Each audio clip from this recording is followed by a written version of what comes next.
የአሜሪካን ዝና ትራምፕ ጨረሱት። 60 ቀን ብቻ። President Trump promised mass deportation. ድሮ የክፍለ ሀገር ሰው አዲስ አበባ ላይ ወድቄ ብነሳ መላው አካላት የወርቅ ይዞ ተነሳ ይል ነበር። የአዲስ አበባ ሰው በበኩሉ ሰው የሚሆነው አዲስ አበባ ሳይሆን አሜሪካ ሲገባ መሆኑን ያምን ነበር። እንደምንም ብሎ አሜሪካ የገባ ኢትዮጵያዊ ደግሞ ሰው የሚኖረው በፈረንጅ በርገር አይደለም ሲል ይደመጣል። ቀድሞ ያልኮራበትን ቢኮራበትም ከልቡ ያልነበረውን ኢትዮጵያዊነት በኋላ ናፈቀኝ ሲል ይደመጣል። ለገጠመው የመንፈስ ህመም ወይም ፈረንጆች ዲፕሬሽን የሚሉትን የመንፈስ ዝረት ፈውሱ ሳይንስና ካውንስል ሳይሆን ጸበል መሆኑን ያምንና ወደ ሀገር ቤት መመለስን አብዝቶ ይናፍቃል። ሰው በሀገሩ ማማሩ እንደሚባለው ማለት ነው።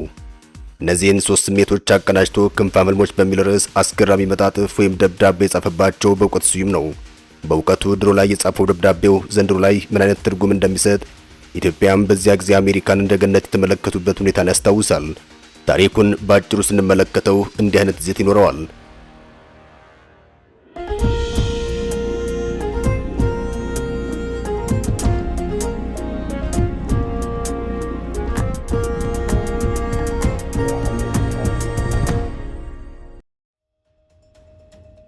የክፍለ ሀገር ሰው ከደብረ ማርቆስ ወደ አዲስ አበባ መምጣት ይፈልጋል። አዲስ አበባ በዚያ ጊዜ ለክፍለ ሀገሩ ሰው አሜሪካው ነበረች። እናም የደብረ ማርቆስ ሀብታሙ ለሰናይት በጻፈው ደብዳቤው ሰው የሚሆነው አዲስ አበባ ሲመጣ መሆኑን ያሳያል። አዲስ አበባ የትጋት ሀገሬ ስለሆነች ጠንክሬ እሰራለሁ፣ አዲስ አበባ ሰው የምታደርገኝ የጣፋንታ ክፍሌ ናት ሲል ይደመጣል። በጣም ከመፈለጉ የተነሳ ህልም አይቻለሁ ይላል። ያየው ህልምም የአበባ ግንብ ነበር። ከደብረ ማርቆስ ደብዳቤ የተጻፈላት ሰናይት ደግሞ ከአዲስ አበባ ወደ አሜሪካ መብረት ትፈልጋለች። አዲስ አበባ ሁና መቼም ሰው እንደማትሆን ለአሜሪካው ተክለ ሚካኤል በጻፈችው ደብዳቤ ትተርካለች። ሰናይት እንዲህ ትተርካለች። እዚች ሀገር ልትመነጥቀኝ እንደሆነ ሳስብ ልቤ በደስታ ይሞላል። ከአዲስ አበባ ለመውጣት ስጥር ብዙ ዕድሜን ፈጅቻለሁ። እንደ ጥረቴ ቢሆን ኑሮ ቢያንስ ከ5 ዓመት በፊት ከዚች ሀገር ወጥቼ የሚሲሲፒ ውሃን መጠጣት ነበረብኝ። አዲስ አበባ የመጨረሻዋ ምስኪን ሀገር ሆናለች ስትል ሰናይት ትተርካለች። ነዋሪዎቿም አዲስ አበባ ውስጥ ሰው ከመሆን ይልቅ ዋሽንግተን ውስጥ ጥንቸል ሆኖ መፈጠር ይሻላል ማለት ጀምረዋል። ምን መሰለህ፣ የ120 ዜና ጥንቸሎች በብዙ ሺህ ዶላር ሲሰረቅላቸው ያሳያል። የኛ ሰዎች ደግሞ በሳንቲም እጥረት ትዳራቸው ይፈርሳል። የአዲስ አበባ ግብ መሄድ ብቻ ሆኗል። የአዲስ አበባ ሰው እንደ ያዕቆብ ድንጋይ ተንተርሶ እያደረ ከቦሌ እስከ ዋሽንግተን የተዘረጋ መሰላል በህልሙ እያየ ያድራል። ዲቪያ ለመሙላት እንደ ነውር እየተቆጠረ ነው። ወላጆቻችን ለነፍሳቸው ሲሉ ኢየሩሳሌም እንደሄዱ እህቶቻችን ለስጋቸው አረብ ሀገርን ይሳለማሉ። በእርግጥ ተሳልመው ያልተመለሱ እህቶቻችን ብዙ ናቸው። አዲስ አበባ የወላድ መካን ሆናለች። ልጆቿ ክንፍ አብቅለው ይወለዳሉ። ኑሯቸውም ማኮብኮብና መብረር ሆኗል። እኔ ራሴ ክንፍ እያቆጠቆጥኩ ነው። በስራ ያረካም በኑሮ ያረካም መሻሻል እፈልጋለሁ፣ ሰው መሆን እፈልጋለሁ። ሰው የምታደርገኝ ሀገር ደግሞ አሜሪካን ስትል ትደመጣለች። አዲስ አበባ ውስጥ በአካል እንጂ በመንፈስ የለሁም። አሁን ብረሪ እያለችኝ ነው። ነገር ግን በድሬ ታርፋለሁ በማለት ደብዳቤዋን ይድረስ ትላለች። ደብዳቤ የጻፈችለት ተክለ ሚካኤል ደግሞ በሚገርም ሁኔታ ወደ ኢትዮጵያ መምጣት እንደሚፈልግ ኢትዮጵያም እንደናፈቀችው ይጽፋል። እዚህ የፈረንጅ ሀገር ሁሉም ነገር ብዥ ብሎብኛል። አሁን በዚህ ሰዓት ዶላር ለቅማለሁ፣ በመንፈስ ግን የለውም። የመንፈስምም በምን ይታከማል? ሰው በፈረንጅ በርገር ብቻ አይኖርም፣ በኢትዮጵያነት ኩራት ጭምር እንጂ ራሴን አወድሰዋለሁ። ጠይም ወንዝ ነህ እለዋለሁ። ጠይም ወንዝ ነኝ። ሸለቆውን በህልም አየዋለሁ። ያለሁበትን በውን ሳየው ያለሁበት በባረን አደባባይ ነው። ይህን ተከትሎም በተደጋጋሚ ለዲፕሬሽን ተጋለጥኩኝ። ፈረንጆቹም እየተፈራረቁ ካውንስል ሊያደርጉኝ ይሞክራሉ። ይህን የሀገሬ በሆን ኖሮ በጸበል ገላግል ነበር ይላል። ይሄ የቀደመ ጊዜ ደብዳቤ ለውጥ የኢትዮጵያና የአሜሪካ የስደት ታሪክ በመጠኑም ቢሆን የሚያሳይ ታሪክ ነው። 47ኛ የአሜሪካ ፕሬዝዳንት ዶናልድ ትራምፕ በኢትዮጵያ ላይ ያሳለፉትን ውሳኔ ተከትሎም መሰሉን የአሜሪካ ታሪክ የሚቀይር ነው። ኢትዮጵያን እንደ ገነት የሚቆጥሯት አሜሪካም ወደ ሲኦልነት እየተቀየረችባቸው ይመስላል። የትራምፕ የ60 ቀናት ገደብ። የፕሬዝዳንት ዶናልድ ትራምፕ አስተዳደር በስደተኞች ላይ ያሳለፈ ያለው ውሳኔ ኢትዮጵያንም ስጋት ላይ የጣለ ሆኗል። በትራምፕ ሁለተኛ የስልጣን ዘመን አሜሪካ ለኢትዮጵያን ዜጎች ሰጥታ የነበረውን የጊዜያዊ ክልላ መብት አንስታለች። አሜሪካ በጦርነት በተፈጥሮ አደጋና በሌሎች ምክንያቶች ወደ ሀገራቸው መመለስ ለማይችሉ ዜጎች ጊዜያዊ ክልላ ወይም ቴምፖራሪ ፕሮቴክትድ ስታተስ ሰጥታ እንደነበር አይዘነጋም። በዚህ መሰረት ኢትዮጵያ ይኸው መብት ነበራት። በዲያስፖራ የተመሰረተችው የዲያስፖራውያን ሀገር የምትባለው አሜሪካ ከ1990ዎቹ ጀምሮም በሀገሯ የሚኖሩ የሌሎች ሀገራት ዜጎች ጦርነትን ጨምሮ በአንዳንድ ምክንያቶች ወደ መጡባቸው ሀገራት መመለስ ለማይችሉ ዜጎች ይህን ከለላ መስጠት ጀምራ ነበር። ይህ ከለላ የሚሰጣቸው ዜጎችም የሀገራቸውን ሁኔታ እስኪሻሻል ድረስ በአሜሪካ የመኖርና የመስራት መብት ሲሰጣቸው ከአሜሪካም ከመባረር ይጠበቁ ነበር። አሁን በትራምፕ የስልጣን ዘመን ይህ ውሳኔ ተቀልብሶም ወደ 5000 የሚጠጉ ኢትዮጵያን በ60 ቀናት ውስጥ ከአሜሪካ እንዲወጡ ገደብ ተሰጥቷቸዋል። የትራምፕ የ60 ቀናት ቀነ ገደብ በበጎ የተተረጎመ አይደለም። ውሳኔው የበርካታ ኢትዮጵያ ኑሮ ከማክበድም በላይ ምናልባትም ኢትዮጵያ ለአሜሪካ የነበራቸውን የገነትነት ስል አጥፍቶም በሲኦል ሊተካ ይችላል እየተባለ ይገኛል። በእርግጥ የትራምፕ አስተዳደር ውሳኔው ለኢትዮጵያን እያሰጋ ነው ያለው። የአሜሪካ መንግስት በኢትዮጵያ ያለው ሁኔታ ወደ ኢትዮጵያ የሚመለሱ ግለሰቦች ደህንነት ላይ ስጋት አይፈጥርም ሲል ያብራራል። አሜሪካ ሌሎች በአሜሪካ ለመቆየት ህጋዊ መሰረት ካላቸው የኢትዮጵያን ውጭ የኢትዮጵያ ዜጎች በ60 ቀናት ከሀገሯ ከወጡ የትኬት ወጪያቸው እንደሚሸፈን $1000 ጉርሻ እንደሚሰጥ ለወደፊቱም ህጋዊ የኢሚግሬሽን ዕድል እንደሚኖራቸው እየገለጸች ይገኛል። ከፈረንጆቹ የካቲት 13 በኋላ ክልላው እንደሚያበቃ ገልጻም ያለ ክልላው በአሜሪካ የሚኖር ኢትዮጵያዊ ዜጋ እንደሚታሰር ብሎም ከሀገሯ እንደምታባረር አስጠንቅቃለች። የትራምፕ አስተዳደር ከ3 ዓመት በፊት ኢትዮጵያን በጊዜያዊ ህግ ጥበቃ በአገሪቱ ውስጥ እንዲኖር የተፈቀደበትን አሰራር እንዲያበቃ አድርገዋል።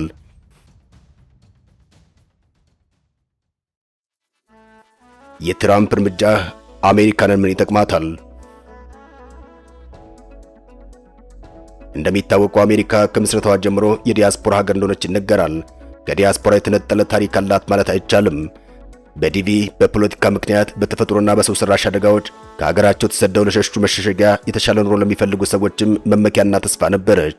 ፕሬዝዳንት ትራምፕ ከመጡ በኋላ ግን ይኸው ታሪክ በመቀየር ላይ ይገኛል። ትራምፕ ባለፈው ዓመት ወደ ስልጣን የተመለሱበትን የምርጫ ቅስቀሳ ከጀመሩ ጊዜ አንስቶም ጥብቅ የስደተኞች ቁጥጥር እንደሚያደርጉ ብሎም በአገሪቱ ታሪክ ያልታየ ትልቁ ስደተኞች የማባረር እርምጃ እንደሚወስዱ ባገኙት አጋጣሚ ሁሉ ሲናገሩ ቆይተዋል። ፕሬዝዳንት ትራምፕ ምርጫውን አሸንፈው ወደ ዋይት ሃውስ ተመልሰዋል። ከተመለሱበት ዕለት ጀምሮም ንግግራቸውን ተግባራዊ የሚያደርጉ ውሳኔዎችን አሳልፈዋል። በዚህም ህገወጥ ስደተኞችን መያዝ፣ ማሰርና ከአሜሪካ ማባረርን ጨምሮ የቪዛና የጉዞ ክልከላዎችን ስራ ላይ አውለዋል። የድንበር ጥበቃቸውን ከማጠናከር ባሻገር በአገር ውስጥ መጠነ ሰፊ አሳዎችን ማካሄዳቸው ይታወሳል። ስደተኞችን በቁጥጥር ስር አውለው ወደ ሀገራቸውና ወደ ሌሎች ሶስተኛ ሀገራት በወታደር አውሮፕላኖች በማሳፈር እያባረሩ ቆይተዋል። ባለፈው ዓመት ወርሃ ግንቦት የአገር ውስጥ ደህንነት መስሪያ ቤት አማካሪ የሆኑት ስቴፈን ሚለር የትራምፕ አስተዳደር በቀን ወደ 3000 የሚጠጉ ሰነድ አልባ የሆኑ ስደተኞችን ለመያዝ እቅድ እንዳለው አስታውቆ ነበር። ይህም የስደተኞችን ሕይወት የፈተነ ሆኖ ብቅ ብሏል። የሲራከስ ዩኒቨርሲቲ መረጃ እንዳካፈለው እስከ ወርሃ ኅዳር አጋማሽ ድረስ ከ65,000 በላይ ሰዎች በስደተኞችና ጉምሩክ ሕግ አስከባሪ ወይም አይስ ቁጥጥር ስር መዋላቸውን አመላክቷል። ዶናልድ ትራምፕ ከሁሉም የሶስተኛው ዓለም ሀገራት ስደተኞች ወደ አሜሪካ እንዳይገቡ የሚያደርግ ዘላቂ እገዳ ለመጣል እቅድ እንዳላቸው ገልጸዋል። ፕሬዝዳንቱ እቅዳቸውን ያስታወቁት በአሜሪካ የሚከበረውን የምስጋና ቀን በዓልን ምክንያት በማድረግ ባሰፈሩት መልእክታቸው ነበር። የፕሬዝዳንቱ ውሳኔ የተተገበረው አንድ አፍጋኒስታናዊ ስደተኛ ዋሽንግተን ውስጥ 2 የብሔራዊ ዘብ አባላትን ተኩሶ ካቆሰለና የአንደኛዋን ሕይወት ካሳለፈ በኋላ እንደሆነ ይታወሳል። ጥቃቱን ተከትሎም ለ19 የውጭ ሀገር ዜጎች የተሰጡ የመኖሪያና የሥራ ፍቃድ እንደሚመረመር አዟል። ትራምፕ በጽሑፋቸው አሜሪካ ሙሉ ለሙሉ እንድታገግም ከሁሉም የሶስተኛው ዓለም ሀገራት የመጡ ስደተኞች ላይ ቋሚ እገዳ ጥላለሁ፣ እንዲሁም በባይደን ዘመን ወደ ሀገሪቱ እንዲገቡ የተደረጉ ሚሊዮን ፈቃዶችን እሰርዛለሁ ሲሉም ትሩዝ በተባለው የማህበራዊ መገናኛ መድረካቸው ገልጸዋል። የአሜሪካ ዜግነትና ኢሚግሬሽን አገልግሎት ረቡዕ ዕለት ከብሔራዊ ደህንነት ስጋት ጋር በተያያዘም ለ19 ሀገራት ዜጎች ከዚህ ቀደም በአሜሪካ የተሰጡ የመኖሪያና የሥራ ፈቃዶች እንዲሁም የቀረቡ ማመልከቻዎችን እንደሚመረምር አስታውቋል። በተከታታይነትም ፕሬዝዳንቱ የሶስተኛው ዓለም ካሏቸው ሀገራት የሚመጡ ስደተኞችን ወደ አሜሪካ እንዳይገቡ የሚያደርግ ቋሚ ውሳኔ እንደሚያስተላልፉ አሳውቀዋል። ፕሬዝዳንት ትራምፕ ምንም አይነት ዝርዝር ማብራሪያ ሳይሰጡ በደፈናው የሶስተኛ ዓለም ሀገራት በማለት የጠቀሷቸው በምጣኔ ሀብት እድገት በዝቅተኛ ደረጃ ላይ ያሉትን በዓለም ደቡባዊ ንፍቀ ክበብ ውስጥ የሚገኙትን ሀገራት እንደሆነ ይታመናል። ከእንግዳው ባሻገር ለአሜሪካ ጠቃሚ ሀብት የማይሆኑ ወይም አገሪቱን መውደድ የማይችሉትን ጭምር ከአሜሪካ እንዲወጡ እንደሚያደርጉም ዝተዋል። አያይዘውም ዜጋ ላልሆኑ ሰዎች የሚሰጠው ሁሉም የፌዴራል መንግስቱ ጥቅማ ጥቅሞች በሙሉ እንደሚያስቆሙ አስታውቀዋል። የአገሪቱን ሰላም የሚያናጉ ክስ ያለባቸው ዜግነት ያገኙ ሰዎችን ዜግነት መግፈፍ፣ የደህንነት ስጋት የሆኑ ከምዕራቡ ስልጣኔ ጋር የማይስማሙ የውጭ ዜጎችን ከአሜሪካ የማባረር እቅድ እንዳላቸው ዝተዋል። ትራምፕ አብዛኞቹ በአሜሪካ የሚኖሩ የውጭ ዜጎች በቀውስ ውስጥ ካሉ ሀገራት፣ ከእስር ቤት፣ ከአእምሮ ህሙማን ተቋማት የወጡ እንዲሁም ወሮበሎች አሊያም ዕፅ አዘዋሪዎች ናቸው በማለት በአገሪቱ ለሚከሰቱ የወንጀል ድርጊቶች ተጠያቂ አድርገዋቸዋል። የትራምፕ አስተዳደር በስደተኞች ላይ እየወሰደ ካለው ጠንካራ እርምጃ ጋር በተያያዘም የአሜሪካ የሀገር ውስጥ ደህንነት መስሪያ ቤት ከሁሉም የከፋ አደገኛ የውጭ ዜጋ ወንጀለኞችን ዝርዝር ይፋ አድርጓል። ከሁሉም የከፋ አደገኛ ወንጀለኞች ተብለው በወጡበት ሀገር ተለይተው ማንነታቸው ይፋ የሆኑ ስደተኞች በተለያዩ ወንጀሎች ውስጥ ተሳትፈዋል በሚል በስደተኞችና የጉምሩክ ሕግ አስከባሪ በሆነው አይስ በቁጥጥር ስር የሚገኙ ናቸው። በዚህ ዝርዝር ውስጥ ከተለያዩ ዩናይትድ ስቴትስ ግዛቶች የተያዙ 8 ወንዶችና አንዲት ሴት ኢትዮጵያን ፎቶግራፋቸው፣ ስምና የፈጸሙት ወንጀል እንዲሁም ከየትኛው የአሜሪካ ግዛት እንደሆኑም ይፋ ተደርጓል። ኢትዮጵያኑ በግድያ፣ በዝውውር፣ የጦር መሳሪያ ይዘው በመገኘት በዘረፋና በሌሎች ወንጀሎች ላይ የተገኙ መሆናቸውን የወጣው ዝርዝር ያመላክታል። አደገኛ ተብሎ የተለዩት 9 ኢትዮጵያን ከአንዱ በስተቀር የሁሉም ፎቶ ፈጽመዋቸዋል ከተባሉት ወንጀሎች ጋር ለሕዝብ ይፋ ተደርጓል። የሆነ ሆኖ ኢትዮጵያን ጭምር ያልማረው የትራምፕ አስተዳደር እርምጃ ምክንያቱ የወንጀል መበራከት ብቻ ላይሆን ይችላል። አሜሪካ ወንጀልን በመከላከል ረገድ የተሳካላት የምትባል ሀገር ነች። ዋናው ምክንያት ትራምፕ ስደተኛ ስለሚጠሉ በተለይም ደግሞ ለአፍሪካና ለአጠቃላይ ለጥቁር ሕዝቦች ያላቸው አመለካከት በዘረኝነት ትርጉም ሊገለጽ የሚችል ስለሆነ ነው። ያም ሆኖ ግን እርምጃው በትራምፕ ፍላጎት አልተመራም። ፕሬዚዳንቱ ተጽዕኖ ሊያደርጉ ቢችሉም ዋናው ውሳኔ ግን የሴኔቱ ነው። በሴኔቱ ውሳኔ ላይ የትራምፕ ተጽዕኖን ብዛም ነው። ሴኔቱ ለአሜሪካ የሚጠቅመውንና የማይጠቅመውን ከለየ በኋላም የትራምፕን ውሳኔ ያጸድቃል። ጥያቄው አሜሪካ ለስደተኞች ታሪክ እንደሌላት ሁሉ ከስደተኛ ጋር ተቃርና እንዴት ትቀጥላለች የሚለው ነው። አበቃን። ሰናይ ጊዜን ተመኘን።